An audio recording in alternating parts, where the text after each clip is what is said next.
यो चाहिँ हाम्रो भेट हुनु अगाडिको अन्तिम भिडियोको लागि त लङ डिस्टेन्सको। अनि म काठमाडौँ जानलाई रेडी हुँदै उसलाई भनेको थिइनँ म आउँदैछु भनेर, सरप्राइज रे क्या।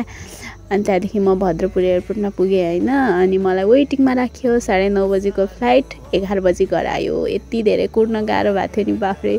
बरु 3 वर्ष कुर्न सजिलो थियो, तर यो 24 घन्टा न बाबा न। मलाई एङ्जाइटी नै भइसकेको थियो, कसरी के कहिले आओस् जस्तो पनि त्यो समय, नआओस् जस्तो पनि है। बोर पनि भएको थिएँ, के गरौँ कसो गरौँ भइरहेको थियो। अनि हामी प्लेनमा चढ्यौँ फाइनली।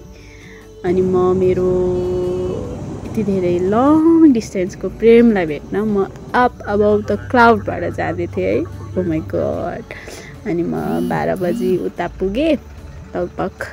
अनि बेलुकाको 4:30 बजी हाम्रो फाइनली भेट भयो। 3 वर्षको रिलेसन, नछोई नभेटी नदेखिकनको लभ फाइनली भेट भयो हाम्रो।